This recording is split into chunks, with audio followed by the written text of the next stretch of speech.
reason I'm here today is to encourage the U.S. Congress to take action to protect our country from its most imminent threat. Electricity would cease, the internet would go down, and the banking system.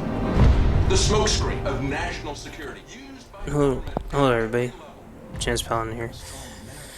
And I'm doing my first ever, at least that I can remember, movie review. So this movie review is on a movie called Amerigeddon.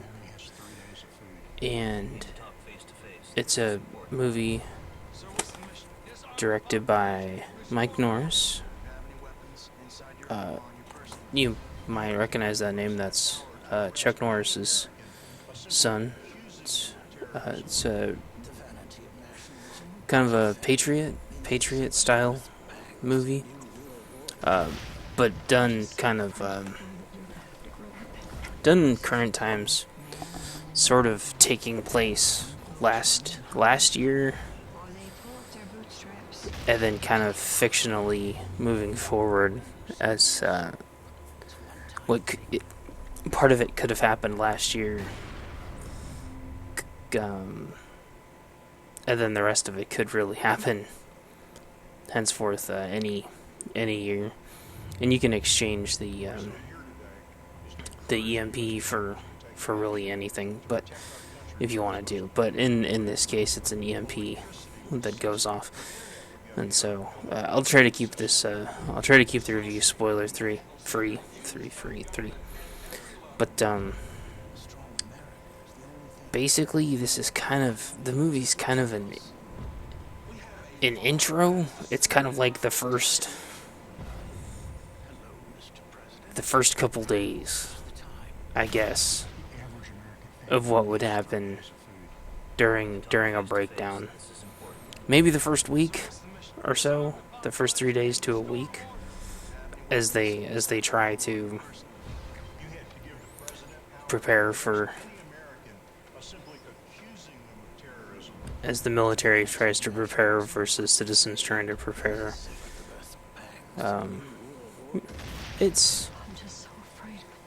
It's nothing. If you've been watching or reading this stuff, it's nothing particularly new if you've been reading about it. But in terms of movies, I kept watching it and thinking of the new Red Dawn, actually.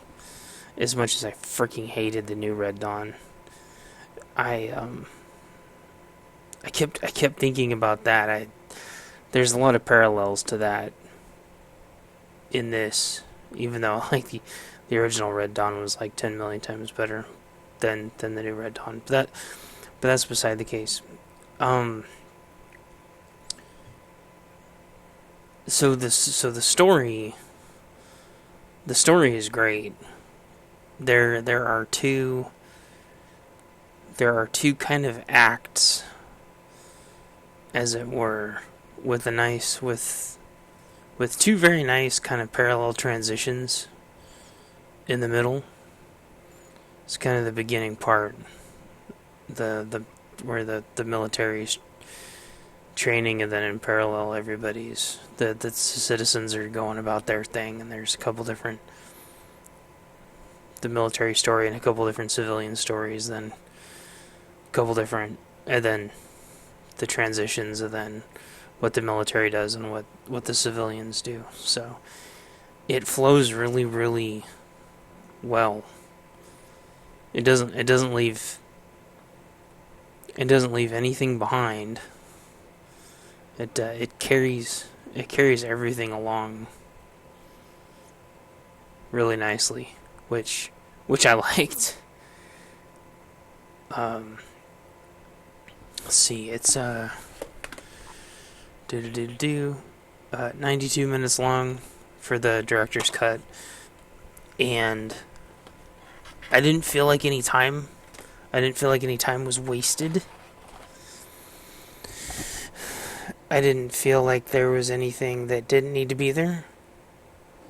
I felt like everything had a purpose, which is great. There's a lot of movies that, even after they've been cut down, you still got like 2.5 hours of movie and a bunch of it's bloat. And you still know what the hell's going on. It's because they cut some scene that was actually important, but they left in a bunch of other scenes that were unimportant. And blah blah. This doesn't have that.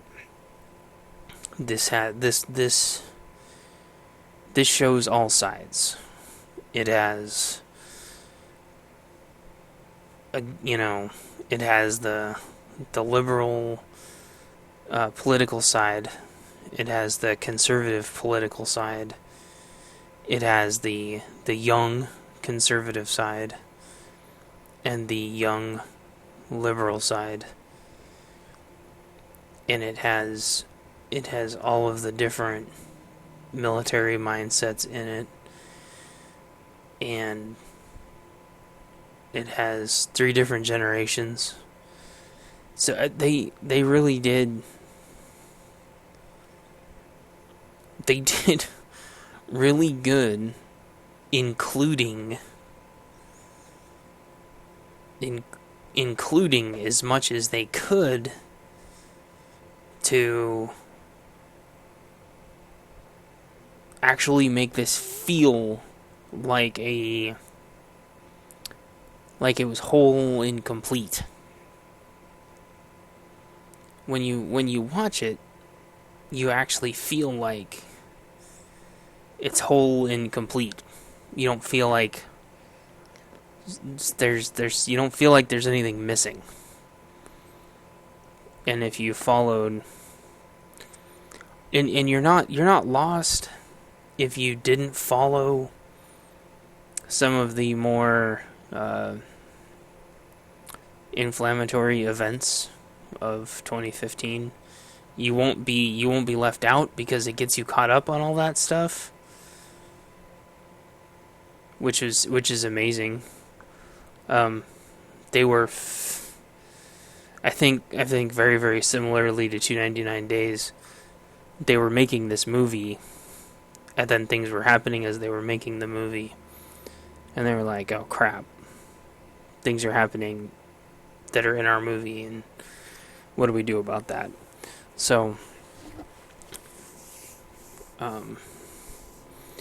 like for example, like even in this, so I'm not spoiling anything that's not in this trailer, but you see a satellite flying over the United States, and I can't remember if this is before or after North Korea actually launched a satellite over us. And so there's been, and this isn't like crazy wackadoo conspiracy theory stuff, but there's been like a North Korea satellite in synchronous orbit above the United States now for 6+ months or something like that. I can't remember how long it's been, so I mean, there could very well be a EMP thing up there now. I mean, who knows? So it's they did a really good job. I mean, do I think we're gonna get hit with the giant EMP? No. But could it happen? Yes. It would be crazy. Crazy bad if it happened.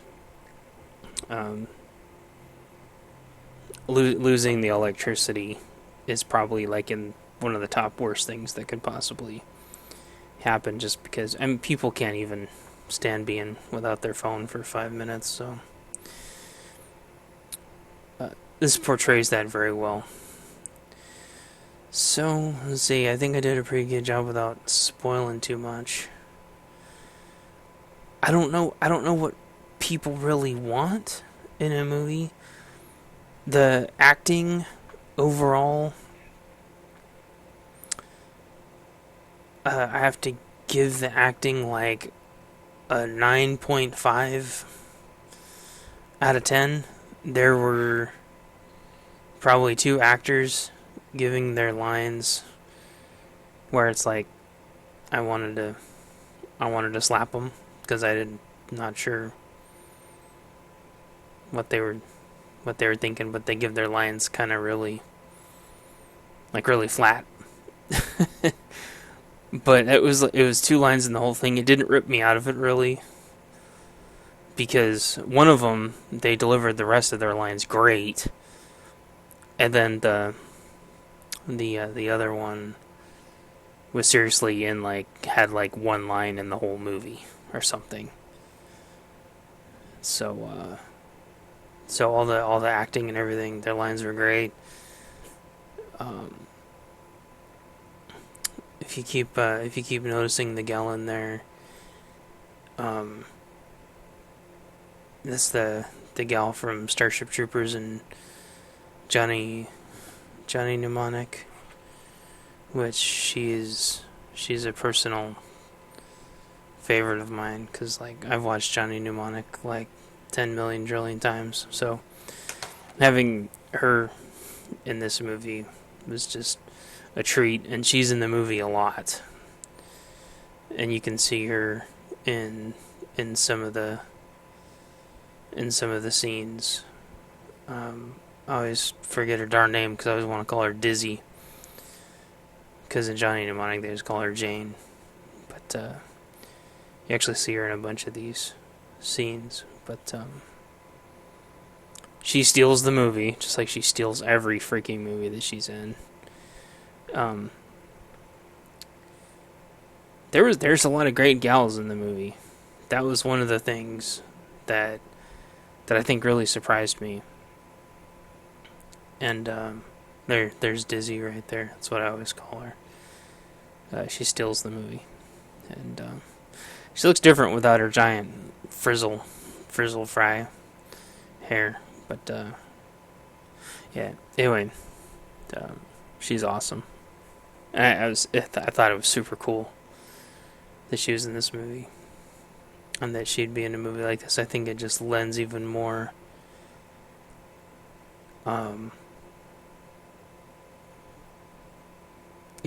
credence and credibility to the movie. But the special effects, I'm actually surprised. They did a really, really good job on the special effects. They don't overdo it, and the special effects really hold up. And that's funny, because even in a lot of high budget, $100 million movies, the freaking special effects don't hold up. And in this movie, from the beginning all the way to the end, the special effects hold up just fine. And I've never understood how lower budget movies manage to do that. And it reminds me a lot of Fading of the Cries, where I know they had a lot of post-production, and the special effects worked just fine. So that was, the special effects hold up just fine. No animals get hurt in the making of the movie. I know that's... obviously no animals would get... you don't see a lot of people if a dog gets killed in the movie, that's it for me. I won't watch it. Nothing. That's what I meant. Nothing like that happens. What else? Favorite scene? I don't know if I can really say that I had a favorite scene. I think I had a favorite scene for I had a couple of scenes that I really, really liked for reasons that I never really thought I would like.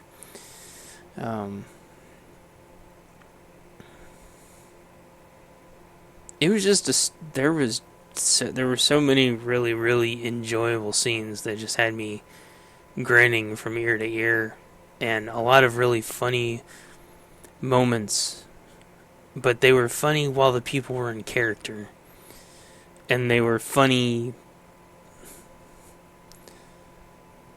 because I think they were things that patriots would crack up about, if that makes sense. I don't know. So special effects were good. There were definitely some funny parts. There were a couple of scenes that were obviously a little upsetting. And so there were definitely some different levels of emotional scenes. This was not like a one-dimensional movie. I think that's what I'm trying to say. There were a lot of dimensions to the movie. It was a good movie. As soon as I was done watching it, I turned it back on and watched a bunch of parts of it over again. Actually,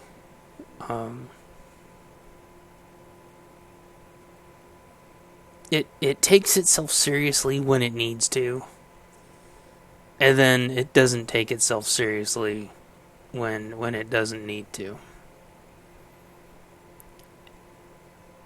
And I think that's why it's okay. I think that's why it's a good movie, because you can sit back and enjoy the parts that are meant to be enjoyed. And a lot of movies don't let you do that. So let's see. So I covered. I wasn't paying attention to the musical score a lot, except for one. I kept noticing that they would sync the music up at certain parts to exactly what was happening in the movie, which was insane, because who does that? And I thought I was imagining it first, but then I'm like, holy crap, they synced the music up and the tempo and the beat up with what's actually happening in the movie, so that was crazy. It doesn't rip you out of the movie, but it's just like, wow. that's wild.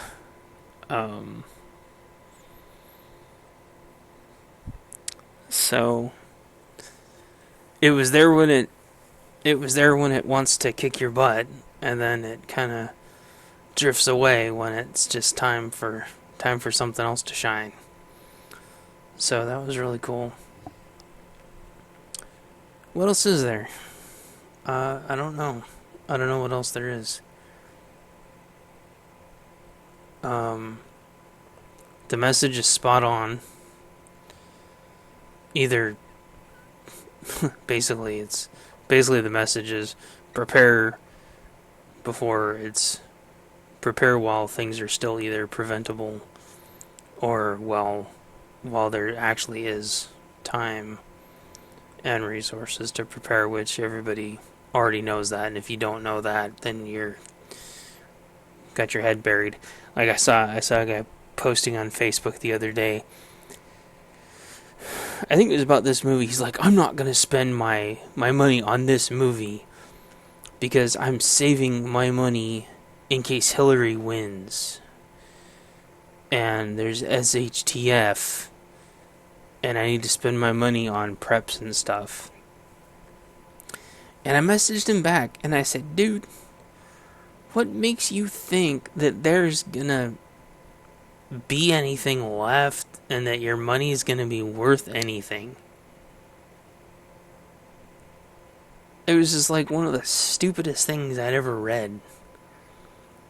And then, of course, he never messaged me back, because they're just cocky little bastards running their mouths. But everybody else is already woken up.